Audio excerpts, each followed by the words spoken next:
We'll start with stage one and then move into stage two. It's your time. You can do whatever you want with it, but that's how I do it. So that's how I'm going to guide it. I hope that's helpful. Um, so let's set our intention. And that was a wonderful discussion in the last few days and last night about intention, that, it has multi parts. It's sort of, I like the knowing where the road goes and um,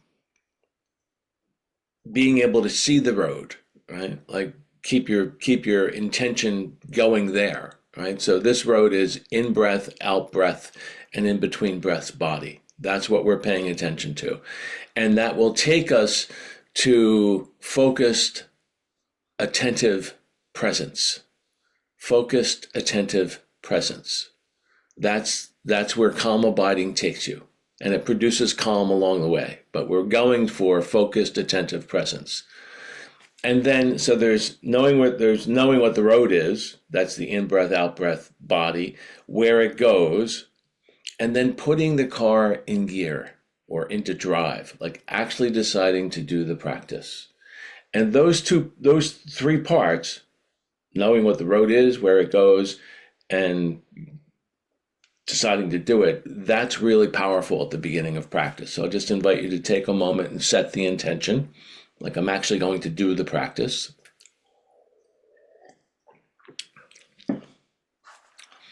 I know I repeat this over and over, but many people, as they learn to meditate, sit down and it's as if they expect the magic to happen, but they don't even put the key in the ignition. They're just sort of like there. And not much, it'll take a long time if it ever happens. This way makes it happen a lot faster.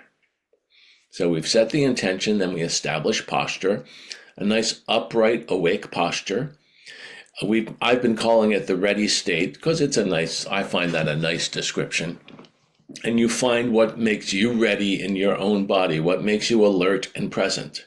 So try to find that, and you're inside of the experience.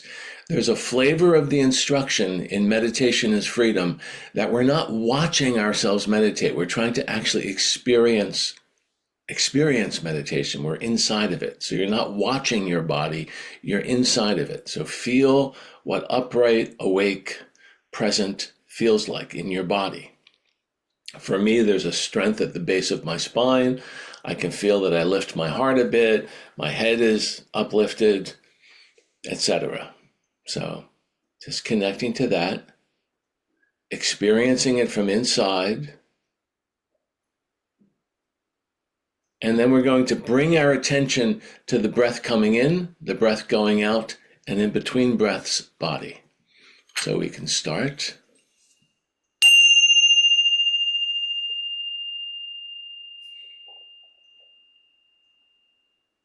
And again, this is your time. You're free to do what you wish, but I'm going to suggest that you start with just a few minutes of stage one. So that's eyes on the road, hands on the wheel.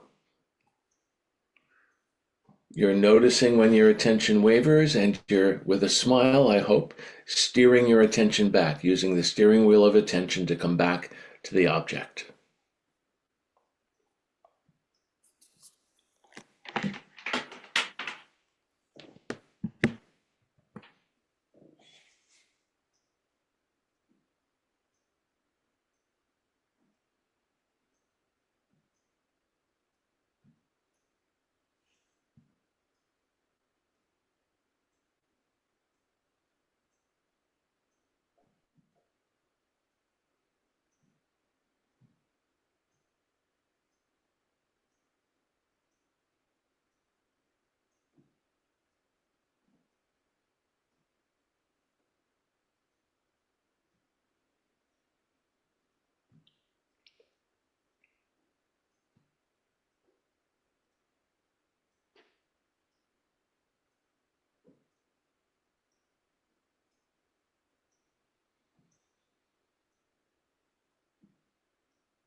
So hopefully you've been able to rest your attention in the experiences of breathing in, breathing out, and in between breaths, the body. And if your attention wavered, notice and steer back. So that's stage one. If you're ready, you can stay at stage one if you wish, but if you're ready, we could move to stage two. In stage two, it's the same practice, breathing in, breathing out, same road in between breaths, body. We're resting our attention in the experience. We're using the gas pedal, so it's eyes on the road, hands on the wheel, and then a little bit of gas pedal, foot on the gas, to give more energy to our attention. And that energy is expressed by being curious or engaged with the experiences of breathing in and the experiences of breathing out and the experiences of body. There's so much happening as you breathe in. It's very rich with layers and layers of things to sense and experience and feel. And then the same as you breathe out, so rich, so varied, so much going on. How friendly can you be to those experiences? How interested, how engaged. That's what we're doing. We're adding energy into interest, friendliness, engagement. Lots of ways to describe this, but more energy to the attention. Breathing in, the experience of breathing out. So much happening, so many rich experiences in body, just resting in body. Of course, hands are still on the wheel. When your attention wavers, which it probably will, just with a smile at yourself, steer your attention back. Breathing in, breathing out, body.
Remembering the intention, focused, attentive presence.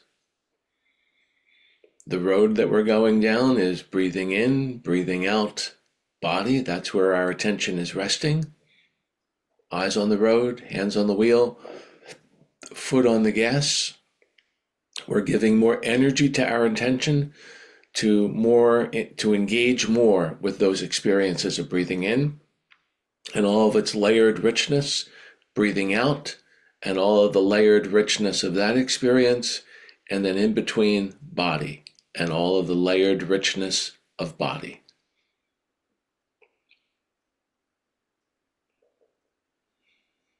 When your attention wavers, which it probably will, gently use the steering wheel of attention to come back.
Still holding the body in the ready posture, upright, awake,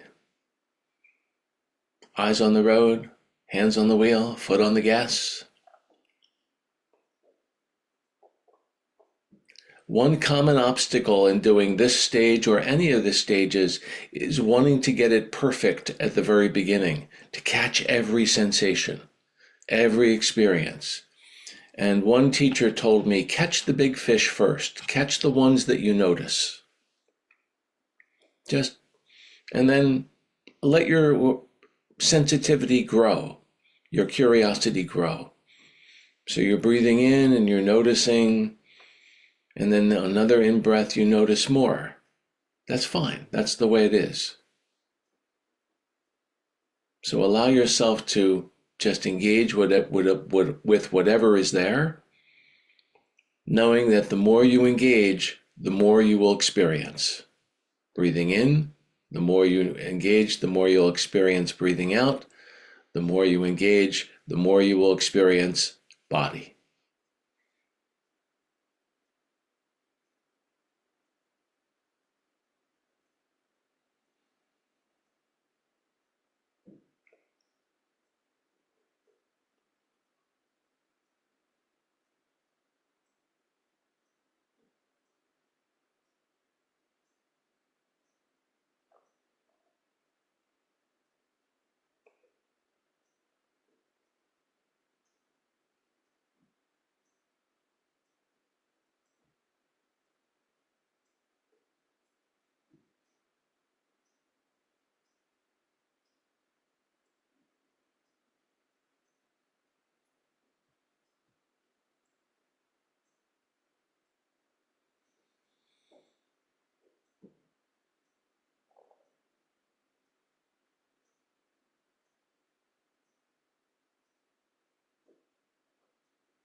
Using the steering wheel of attention, when your attention wavers, bring it back.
Allow the sound of the bell to call your attention back from the space of calm abiding to how you normally hold it. Hold your awareness, look around. You can trigger the reorienting reflex. You can smile or not, up to you. I have two, I hope, brief remarks, and then I'd like to open the floor for discussion. The first is that if stage one is about noticing distraction and returning, Stage 2 is about actually connecting with the object of your attention or the object of meditation. So stage 1 is noticing or seeing, you could say, and stage 2 is connecting. And there's a one-word thing that goes from stage 1 through 4, but let's stay at 2. We're connecting. Here's the second thought, while that's important. We're trying to be with, our attention is with the experience of breathing.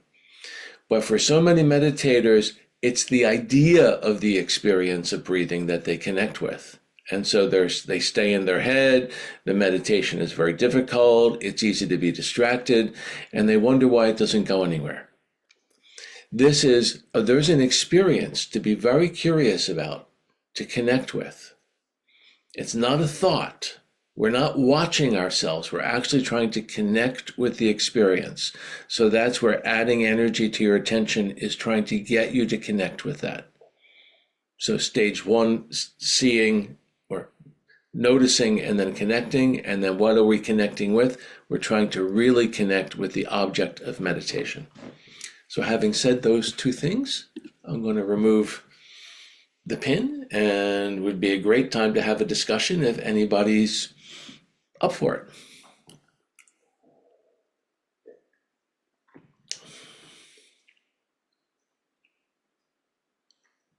Brian, it's Gary. Did you say connecting with the objective of meditation or object? Object. It's like your meditation has a target. Your mental focus has a target. So in meditation terms, that's called the object, the thing that you're aiming at. We're aiming our attention at the three-pointed or the three-legged object of breathing in, breathing out, body. There are other meditations, like you could do a whole meditation with, well, pay attention to this sound. Then the sound of the bell as it gradually fades away, that would be your object. Or pay attention to this flower, and it would be a visual thing. So this is the three-pointed. Great question, Gary. Oscar. Well, usually the kind of meditation I'm used to, it's like just take your body, like kind of ignore it. It's like clouds in the sky, you just let them go. But this different approach I find really interesting because like it's that season. So there's a lot of stuff on my mind at this moment. And I notice how if a bad thought about these problems or things I have arises, then there's a physical reaction to it, which is new to me. And it's, I guess, it's part of the process, but Yes. we will be working with. Yes. I find it very interesting to find this connection. Yes. Thanks. So that's a very, lots of what you just said. I'm going to pull a couple of threads from what you said. One is body and mind are intimately connected. So of course, if you're having worry or thoughts, that's going to reflect itself in your experience of your body. So that's very rich. You're becoming more present, right? Instead of ignoring that, you can actually feel it. And remember, the target where we're trying to get to is focused, alert presence. So that's a good indicator that presence is growing, if you're feeling that. The other thing that comes to mind, and there's probably a whole bunch of things, but I'm going to try and keep my remarks short. A lot of times meditation teachers teach from the very end of the practice. And so maybe at the end, it's like things coming and going in the sky. That's great. Right? That's a very advanced instruction. But it's very difficult to hold that unless you have the stability of being able to hold your attention present with something as direct as breathing in, breathing out body. And so we're beginning from the ground up. We're not building our attention from the top floor down. We're starting with the foundation, right? And personally, I find it very helpful because this way, not only do you progressively build the skills to be able to do that thing that you were, the other practice said. But you stay present. You don't bypass or dissociate or tune out or any of the things you might describe as like practicing without actually being in your body. So, but you're very right that this is different than that other approach, which is it's an okay approach if it works for you, right? So I'm going to go back to you, Oscar. I said a lot there.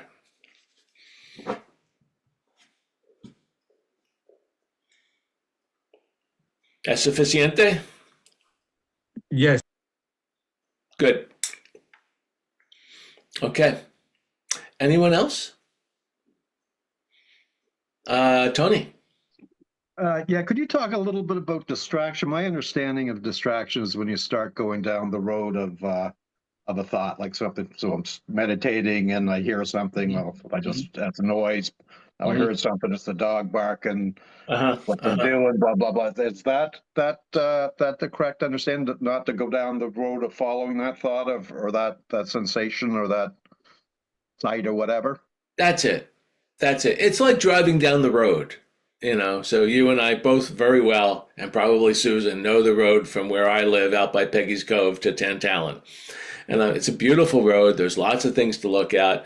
I'm driving down the road. I notice there's lovely churches and beautiful seascapes, and I notice and I come back to the road, right? If it doesn't take me away from the object, I just sort of smile and keep going. But if I notice that it's pulling me away, that's a distraction. And the more you keep coming back, you could say it's all a distraction, but then we get into like this very unhelpful conversation about the psychology of it. So I think on a practical level, if what you're working with is, did something take me away from the three-pointed object in calm abiding? If it took me away, well, then it took me away. That's a distraction. So, which is that's what you said. So, No X. I just want to clarify that. Thank you. yeah. Good question, though. Edie. I found that going deeper into more energy in the breath and the body, that it created a really tender connection to the body, Yes. and where there was just more of an allowing of whatever was going on, and it was very, very tender. That's wonderful. That tender allowing, I'm going to use your language because it's so lovely. That tender allowing is part of, from the point of view of this practice, the calmness or the peacefulness of just abiding with your attention like this, right? It's part of that calm arriving. You know, it's lovely. And you know, and you're just being you. I'm just being me. So to the rest of you, you're just being you, like letting ourselves with interest and engagement and tenderness and a lot of allowing. You know, my right eye today feels really sort of itchy and dry. You know, it's like, okay, that's how it feels. You know, it's an issue I've been, you know, or, you know, I only had about 4 hours sleep last night. I don't know why. Something woke me up. So I feel a little tired. It's not going to kill me, I hope. Sense of humor. You know? But okay, I feel tired. That's a very human feeling after 4 hours of sleep. It's like just allowing, right? And I just had a sip of coffee and it was wonderful. Allowing, like all the wonder and the tired. Gary, I see your hand. Yeah, I just want to make sure I get this. So I focus on my in breath and then out breath and body. So I have a tickle in my throat. I just notice it, or a tingling in my foot, and I go back to the in breath, out breath. Don't kind of don't get stuck on what the sensation is. Just kind of notice it. Notice, allow, tenderness towards it. Yeah. That's it. Okay. Yeah. Thank you. Very good. Cynthia, why don't you be the last one unless somebody else has something catching fire? I just want to say that your reference to being the gas pedal is being more curious, and Edie's term of tender allowing makes so much sense to me in the term, the metaphor of using the gas pedal, that it is possible to be intentionally more curious, Yeah. and at the same time, as Edie says, more open. Yeah. And so thank you both. You're welcome. You're welcome. I'm going to give Edie the credit for that wonderful phrase, tender allowing. I'm going to reuse that. So if I can, you haven't copyrighted that, have you? Okay. Friends, thank you. Robert, you have your hand up. Yeah, sorry, this is not connected directly to this, but I, by mistake, clicked on the Essence Zoom link before the right one. It doesn't work. It just it came up invalid ID. So I'm just letting you know, and I suggest maybe you just check it yourself and maybe send it out again. I will check it and send it out. Did you click on the one from that I sent this morning or the old one? It's a huge Zoom box. I sent an email this morning. Did you click on the one that I got it. Okay, that's the one. Okay. Yeah. All right, because the old ones I deactivated. All right, I'll check it out. And it's the one that said the new Zoom link. Okay, I'll check on it and resend. Okay, sorry for that, everybody. Friends, this was fun. Our first day driving down the Stage 2 road. I'll look forward to tomorrow, and I hope you all have a wonderful rest of your day. Bye-bye. Thank you, Brent. Have a good